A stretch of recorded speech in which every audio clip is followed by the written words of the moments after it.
Vacancies आती है और इसमें आपको वैकेंसीज़ में क्या क्या करना होता है इस जॉब को अप्लाई करने के लिए, आपको कैसे कैसे प्रिपरेशन करना होता है। गाइस हम बात कर रहे हैं फायर फाइटिंग टेक्नीशियन के बारे में।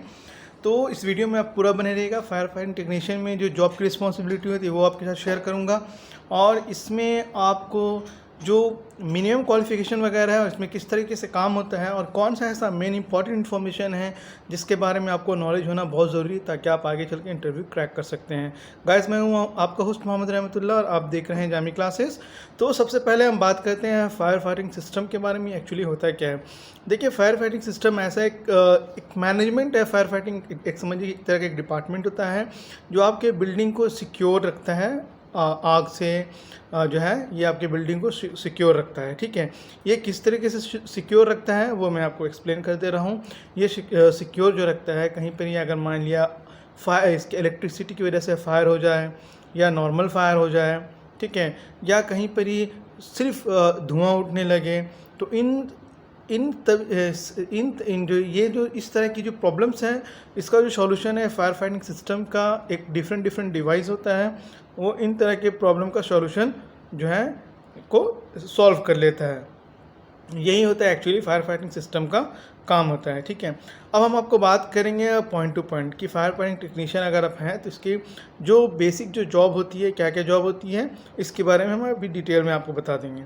ठीक है, तो सबसे पहले ये आप जान लीजिए कि फायर फाइटिंग में जो सबसे पहला जो बेसिक काम होता है वो पाइप फिटिंग का काम होता है। जब बिल्डिंग या कंस्ट्रक्शन या रेसिडेंशियल या कॉमर्शियल किसी भी तरह का बिल्डिंग जब बनता है, ठीक है, कंस्ट्रक्शन होता है, तो वहाँ पर ही सबसे पहला जो जॉब होता है वो पाइप फिटिंग का काम होता है।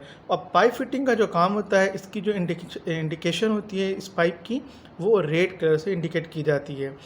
एक बार जब पाइप फिटिंग का काम हो जाता है तो इसमें आपका इसके आगे जो नेक्स्ट जॉब होता है वो है आपका फायर स्प्रिंकलर का। ठीक है, फायर स्प्रिंकलर को इंस्टॉल किया जाता है जो कि पानी का प्रेशर जिससे क्रिएट होता है आग लग जाने पर।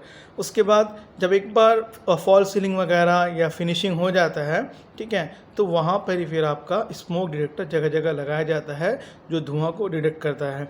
ठीक है, उसके बाद आपका जो ये जब फायर स्प्रिंकलर या स्मोक डिटेक्टर जब इंस्टॉल हो जाता है तो इन सभी का कनेक्टिविटी जो है फायर अलार्म पैनल से किया जाता है।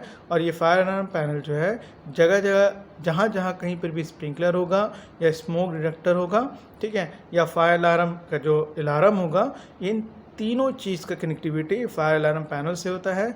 जब कहीं पर भी कभी भी अगर इसी तरह का फायर का या स्मोक का अगर सेंस होता है और मशीन इस चीज़ को सेंस करती है तो फायर अलार्म जो है पैनल जो है वो अलार्म जो है रिलीज़ करता है, एक साउंड रिलीज़ करेगा, बहुत ज़ोर से साउंड रिलीज़ करेगा फायर का। और अलार्म में आपको इस चीज़ को डिटेक्ट कर देता है कि पर्टिकुलर लोकेशन में जो है फला लोकेशन में जो है इस तरह का सिचुएशन आया है। तो जो भी फायर फाइटिंग टेक्नीशियन होता है या फायर अलार्म टेक्नीशियन होता है उस पर्टिकुलर प्लेस में जा करके जो है उस चीज़ को मॉनिटर करता है और उसको फिर रेक्टिफाई करता है। ये होता है फायर अलार्म टेक्नीशियन का काम होता है। ठीक है, अब हम आपको बात करेंगे कि फायर अलार्म टेक्नीशियन का जो जॉब जो होता है, ठीक है, इसमें आपका इंस्टॉलेशन से लेकर के फिनिशिंग तक का हम आपको एक्सप्लेन कर दे रहे हैं ताकि आपको इंटरव्यू देने में बहुत ही आसानी हो जाएगा।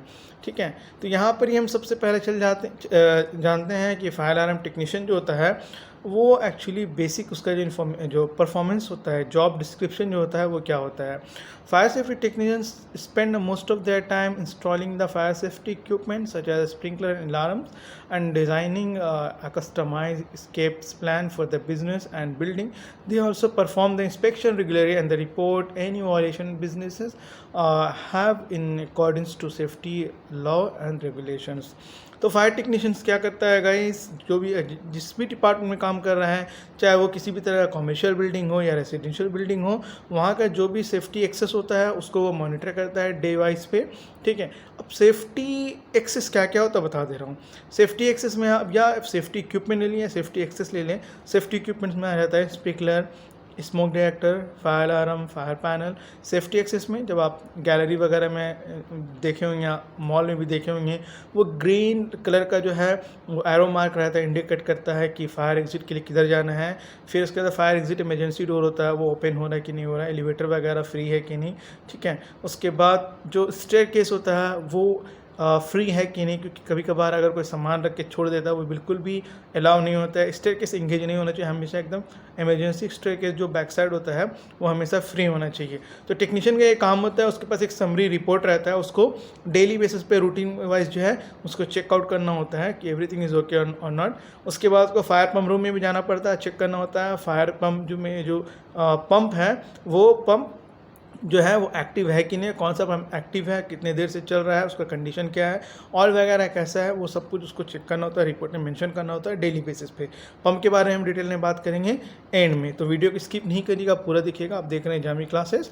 और गाइस उसके बाद मैं बताता हूँ कि टेक्नीशियन जो होता है, ठीक है, इसकी जो बेसिक क्वालिफिकेशंस होती है गाइस, चाहे वो आईटीआई किया हो तो भी वो टेक्नीशियन बन जाता है। अब वो डिप्लोमा करता है या बीटेक करता है तो भी वो टेक्नीशियन में बिल्कुल अप्लाई कर सकता है। मैकेनिकल से आपको इंटरेस्ट होना चाहिए, मैकेनिज्म से, तभी जाके आप फायर फाइटिंग में आप काम कर सकते हैं, ठीक है।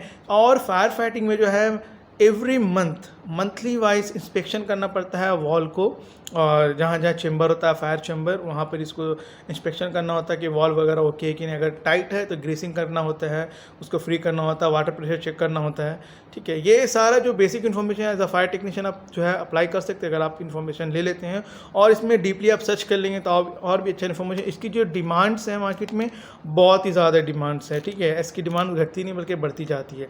अब मैं बता रहा हूँ फायर स्प्रिंकलर जो है वो किस तरीके से काम करता है या फायर स्मोक डिटेक्टर किस तरीके से काम करता है, इसको आप क्लियर वे में आप समझ लीजिए।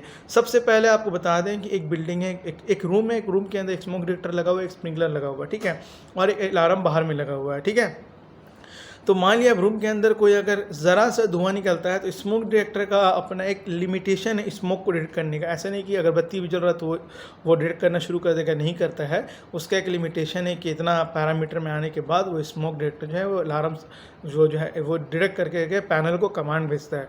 अगर स्मोक डिटेक्टर डिटेक्ट कर ले रहा है कि उसके मेजरमेंट के हिसाब से स्मोक अगर रूम से आ रहा है तो वो क्या करेगा, कंट्रोल पैनल को इंस्ट्रक्शन दे देता है, ठीक है, कि फला रूम में स्मोक है। जो भी डिटेक्टर का अपना जो कोड होता है, अपना जो डिटेक्टर का जो अपना लोकेशन है, एक बार जब कंट्रोल पैनल को डिटेक्टर का इन्फॉर्मेशन आ जाता है कि पर्टिकुलर रूम में जो है स्मोक हो रहा है तो वो क्या करता है, कमांड भेजता है पंप रूम में।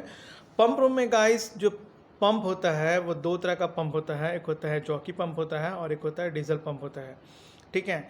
डीजल पंप भी बोल सकते हैं उसको, इलेक्ट्रिक पंप भी बोल सकते हैं। तीन तरह का पंप होता है। अगर इलेक्ट्रिक से है तो इलेक्ट्रिक से चलेगा, अगर इलेक्ट्रिक फेलियर होगी तो डीजल पंप भी ऑटोमेटिक, उसमें बैटरी सिस्टम होता है तो ऑटोमेटिक स्विच ऑन हो जाएगा। लेकिन सबसे पहला काम जो करता है जॉकी पंप करता है। जॉकी पंप क्या करता है, प्रेशर को जो है मेंटेन करके रखता है।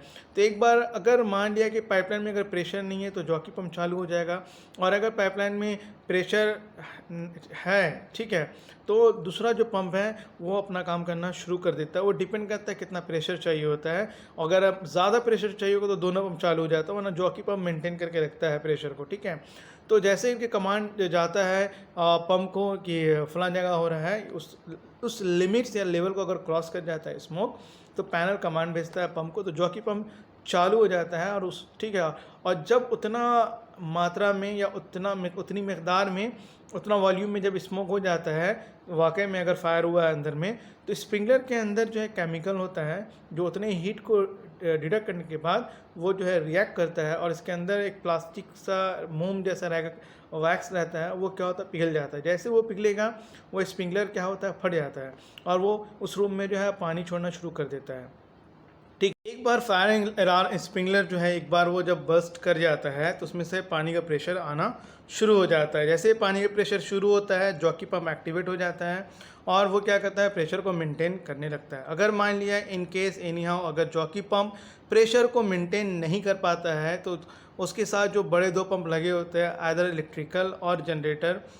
दोनों में से कोई भी पंप एक्टिवेट हो जाता है। अगर पावर सप्लाई कंटिन्यू हो तो इलेक्ट्रिकल वाला पंप चालू हो जाता है, अगर in case power supply failure है तो डीजल पंप ऑटोमेटिक एक्टिवेट हो जाता है। तो गाइज ये पूरा सिनेरियोज था as a fire alarm technician का।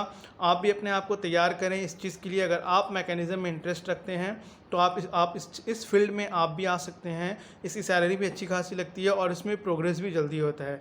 होप गाइस आपने इन्फॉर्मेशन को बहुत अच्छे से अचीव किया होगा। अगर किसी तरह का एक सवाल है तो आप कमेंट्स में ज़रूर से बताएंगे, मैं आपकी ज़रूर से हेल्प करूँगा। Thank you so much for watching my channel. Your host Mohammed Rahmatullah, you watching Jami classes.